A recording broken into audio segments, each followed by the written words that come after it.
10 సంవత్సరాల కాలంలో దాదాపు 12 లక్షల కోట్ల రూపాయలకు పైగా నిధులను కేటాయించింది వాస్తవము. అనేక సంక్షేమ పథకాలను తెలంగాణ రాష్ట్రంలో పేదలకు అందిస్తున్నది వాస్తవం. ఇవాళ గ్రామాలలో ఇంతో అంత అభివృద్ధి చెందినాయంటే, గ్రామాల్లో సంక్షేమ పథకాలు ఉన్నాయంటే అవి కేవలము కేంద్ర ప్రభుత్వ నిధులు తప్ప, కేంద్ర ప్రభుత్వం యొక్క సంక్షేమ పథకాలు తప్ప ఇంకా వేరే ఏమి కాదనే విషయం వాస్తవం. కానీ ప్రతి కేంద్ర ప్రభుత్వం నుంచి నిధులు తీసుకోవడం బరాబరే, కేంద్ర ప్రభుత్వ యొక్క సంక్షేమ పథకాలు అమలు చేయడం బరాబరే, వాళ్ళకి అనుకూలంగా ఉన్నాయి. కానీ పేరు మాత్రం సంక్షేమ పథకం పేరునే మార్చేస్తున్నారు. కేంద్ర ప్రభుత్వం ఒక ఆలోచనతోని, ఒక చిత్తశుద్దితోని ఒక్కొక్క సంక్షేమ పథకానికి ఈ విధంగా పేరు పెట్టాలని చెప్పి ఇవాళ కేబినెట్ నిర్ణయం తీసుకున్నది. ఆ నిర్ణయాన్ని ఇవాళ తెలంగాణ రాష్ట్ర ప్రభుత్వం తుంగలో దొక్కుతుంది. వాళ్ళు మేము ఎక్కడ సంక్షేమ పథకాలు ఆపం. సంక్షేమ పథకాలు ఆపే ఆలోచన భారతీయ జనతా పార్టీకి లేదు, భారత సర్కార్కి లేనే లేదు. కానీ కేంద్ర ప్రభుత్వం యొక్క సంక్షేమ పథకాల పేరును మార్చే ప్రయత్నం చేస్తే మేము నేరుగా లబ్దిదారులకు ఏ విధంగా ఇవ్వచ్చో దాని గురించి ఆలోచిస్తాం. నేరుగా లబ్దిదారులకే ఇచ్చే ప్రయత్నం చేస్తాం. మేము రాష్ట్ర ప్రభుత్వం యొక్క ప్రమేయం లేకుండా ప్రధానమంత్రి ఆవాస్ యోజన గాని, గరీబ్ కళ్యాణ్ అన్న యోజన గాని, ఇవాళ మీరు చూడండి, ఇటువంటి సంక్షేమ పథకాలకు రాష్ట్ర ప్రభుత్వం పేరు మార్చింది. రే మీ ప్రభుత్వం యొక్క మీ సొంత సంక్షేమ పథకాలు, మీ నిధులతో జరిగే సంక్షేమ పథకాలు అంటే మీరు ఇందిరాగాంధీ పేరు పెట్టుకుంటారా, లేకపోతే ఒసామా బిన్ లాడెన్ పెడతారా, దావుద్ ఇబ్రాహిం పెట్టుకుంటారా? పెట్టుకోరు, మాకు ఏం అభ్యంతరం లేదు మాకు. కానీ కేంద్ర ప్రభుత్వం ద్వారా కేంద్ర ప్రభుత్వం యొక్క సంక్షేమ పథకాలకు మీ పేరు పెట్టుకోవడం మీకు ఇబ్బంది లేదు. కానీ పైన కేంద్ర ప్రభుత్వం యొక్క సంక్షేమ పథకం పేరు పెట్టాలా లేదా? నిధులు ఇచ్చేది భారత సర్కార్, కేంద్ర ప్రభుత్వము.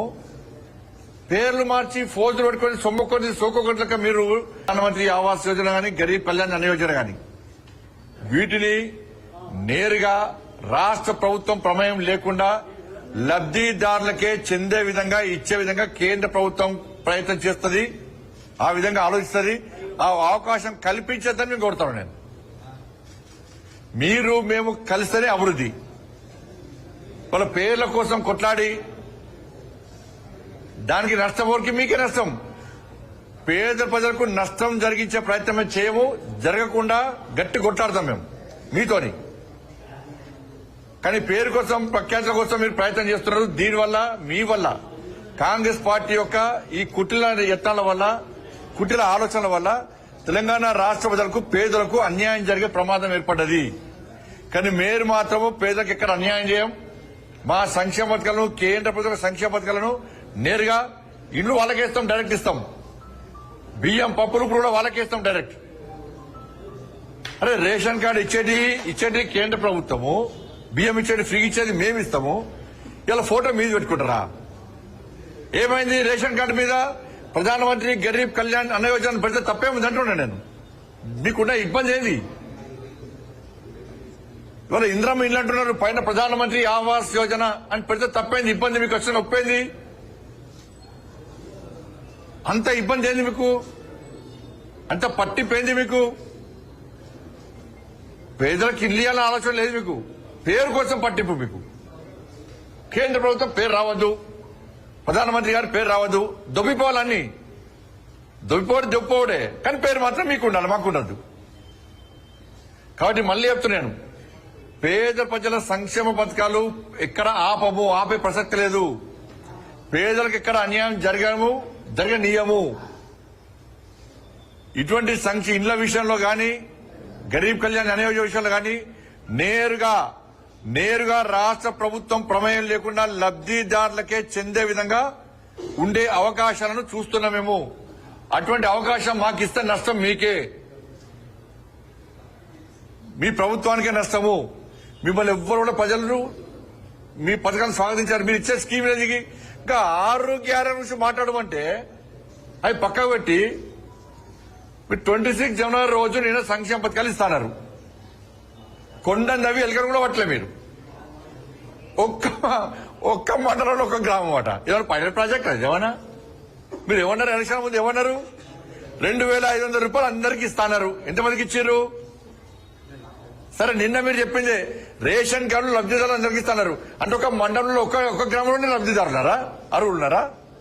ఒక మండలంలో ఒకటే గ్రామంలో రేషన్ కార్డు కావాల్సిన వాళ్ళు ఉన్నారా? ఒకటే గ్రామంలో రైతు భరోసా కావాల్సిన వాళ్ళు ఉన్నారా? ఒకటే గ్రామంలో కౌలు రైతులు ఉన్నారా?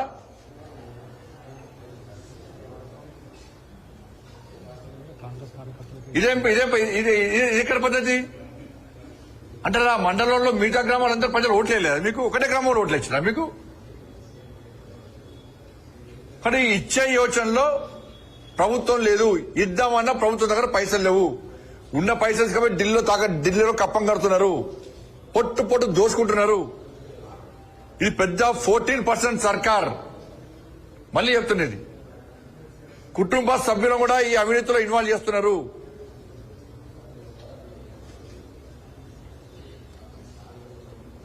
కాబట్టి 26 జనవరి కోసం